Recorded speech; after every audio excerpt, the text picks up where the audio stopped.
যে কোনো সময় দেশে ফিরছেন তারেক রহমান। এবং সর্বশেষ জানাবো, নদীর পানি শেষ হলেও তাদের টাকা শেষ হবে না। এতক্ষণ শুনছিলেন সংবাদ শিরোনাম, এবার বিস্তারিত। যে কোনো সময় দেশে ফিরছেন তারেক রহমান।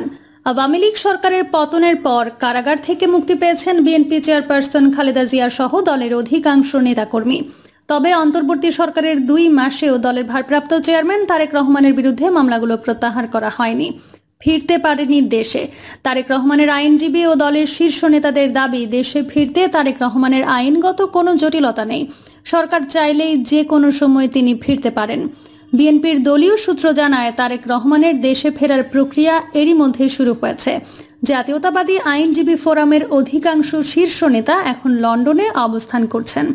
রাষ্ট্রের প্রধান আইন কর্মকর্তা ও বিএনপির সাবেক কেন্দ্রীয় মানবাধিকার বিষয়ক সম্পাদক অ্যাডভোকেট আসাদুজ্জামান আসাদও লন্ডনে। আগামী 2 থেকে 1 মাসের মধ্যেই তারেক রহমান দেশে ফিরবেন। আমরা দেশবাসী সবাই প্রত্যাশা করছি ইমিডিয়েট তারেক রহমান ফিরবেন। আইনি জটিলতা বা আইনের যে বিষয় বলা হচ্ছে, এটা তো শেখ হাসিনার সৃষ্ট আইন। বুধবার সন্ধ্যায় attorney general advocate Asaduzzaman Asad Jago নিউজকে জানান, তিনি লন্ডনে ব্যস্ত রয়েছেন, এই মুহূর্তে কথা বলতে পারছেন না।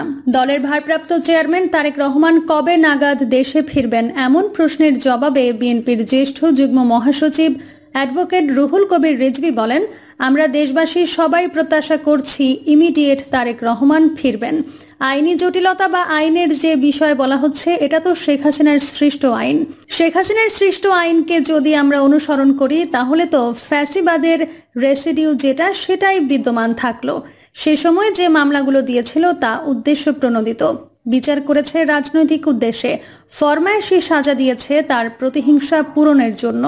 সেই সাজা আইনি প্রক্রিয়া এখন তো কার্যকর থাকার কথা নয়, বলছিলেন রিজভী।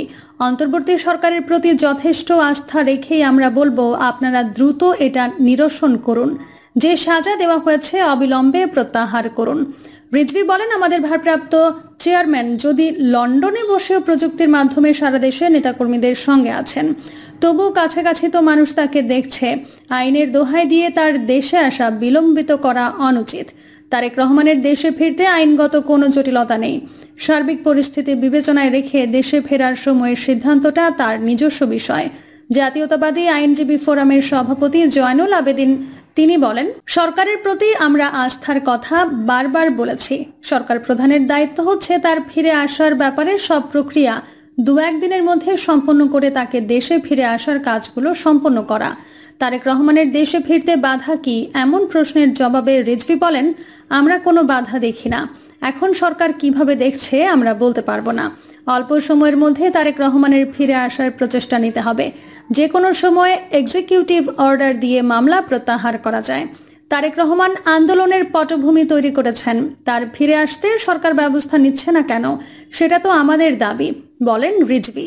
দলীয় পর্যায়ে থেকে তারেক রহমানের দেশে ফেরার ব্যাপারে সরকারের সঙ্গে আলোচনা হয়েছে কিনা জানতে চাইলে রিজভী বলেন, নিশ্চয়ই আমাদের নেতারা কথা বলেছেন। মহাসচিব মির্জা ফখরুল ইসলাম আলমগীরও দাবি জানিয়েছেন। আমরা তো ক্ষমতায় নেই, আমরা দাবি জানাবো। তারেক রহমানের দেশে ফিরতে আইনগত জটিলতার বিষয়ে জানতে চাইলে বিএনপির ভাইস চেয়ারম্যান এবং জাতীয়তাবাদী আইনজীবী ফোরামের সভাপতি জয়নুল আবেদিন লন্ডন থেকে জাগো নিউজকে বলেন, তারেক রহমানের দেশে ফিরতে আইনগত কোনো জটিলতা নেই। তাহলে তিনি দেশে ফিরছেন না কেন, এমন প্রশ্নের জবাবে জয়নুল আবেদিন বলেন, সার্বিক পরিস্থিতি বিবেচনায় রেখে দেশে ফেরার সময়ের সিদ্ধান্তটা তার নিজস্ব বিষয়। আমরা আশা করি তিনি দেশে আসবেন এবং আইনগত রাজনৈতিক উদ্দেশ্য প্রণোদিত মামলা মোকাবেলা করবেন। তারেক রহমান আইনের প্রতি সব সময় শ্রদ্ধাশীল। এখানে 2টো বিষয় আছে। যদি তিনি আইনের সব বিষয় মান্য করেন, তবে আমাদের সিআরপিসির মধ্যে রয়েছে তিনি কিভাবে আপিল করতে পারবেন এবং কিভাবে আপিল করে তিনি মুক্ত হতে পারবেন। আর মামলাগুলো যেহেতু রাজনৈতিক উদ্দেশ্য প্রণোদিত, সে কারণে সরকার যদি ইচ্ছা করে তাহলে তাকে এই মামলা থেকে অব্যাহতি দিতে হবে। অব্যাহতি দিলে তারেক রহমানের দেশে ফিরতে বাধা নেই। জানান জয়নুল আবেদিন। বিষয়টি নিয়ে জানতে বিএনপি মহাসচিব মির্জা ফখরুল ইসলাম আলমগীরের মোবাইল ফোনে একাধিকবার কল করলেও তিনি সাড়া দেননি। 2007 সালে তত্ত্বাবধায়ক সরকারের আমলে 17টি এবং পরবর্তী সময়ে আওয়ামী লীগ ক্ষমতায় আসার পর থেকে বিএনপির ভারপ্রাপ্ত চেয়ারম্যান তারেক রহমানের বিরুদ্ধে সব মিলিয়ে অর্ধ শতাধিক মামলা হয়। একাধিক মামলায় তার সাজাও হয়েছে। নদীর পানি শেষ হলেও তাদের টাকা শেষ হবে না, টাকায় কিনা হয়, এই প্রবাদ বাক্যের বাস্তব উদাহরণ পিরোজপুরের মহিউদ্দিন মহারাজ। গত 1.5 দশকে তার আর্থিক উত্থান রূপকথাকেও হার মানায়। টাকা দিয়ে পক্ষ বিপক্ষ প্রশাসন সবাইকে বাগিয়ে প্রথমে হন জেলা পরিষদ চেয়ারম্যান, পরে সংসদ সদস্য। তার বিপুল সম্পদের উৎসের হিসাব মিলাতে হয়রান এলাকাবাসী। অবশেষে মহারাজ পরিবারের ব্যাংক হিসেব তলব করেছেন গোয়েন্দারা। বিএনপির ছাত্র সংগঠনের রাজনীতিতে হাতেখড়ি 1/11 এর আগে কখনোই আওয়ামী লীগে ছিলেন না। 2009 সালে নৌকার যাত্রী হয়ে পৌঁছে যান অর্থবিত্তের উচ্চ শিখরে।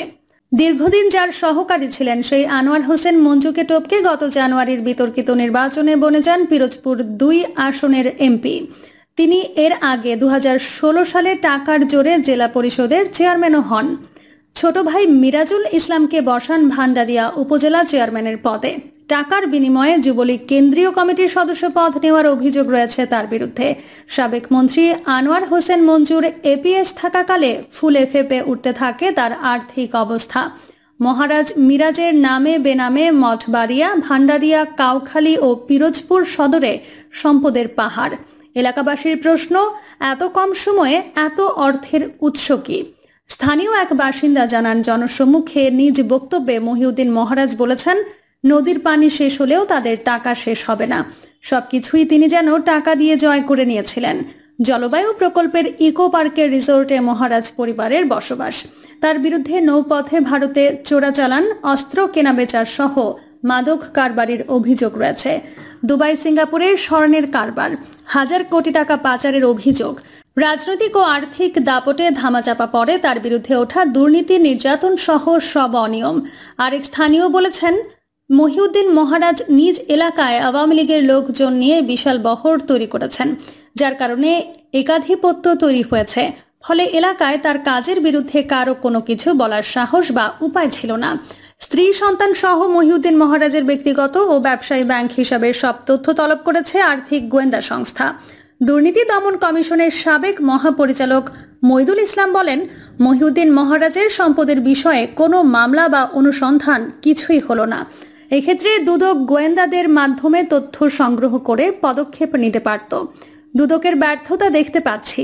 আবার রাজনৈতিক যে দল থেকে তিনি এমপি হয়েছিলেন, তারা কিভাবে এ ধরনের একজন এমপি বানালেন বা মনোনয়ন দিলেন, তা নিয়েও প্রশ্ন রয়েছে।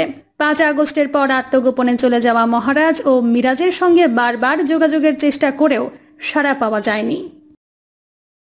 প্রিয় দর্শক, এই ছিল এখনকার সর্বশেষ সংবাদ।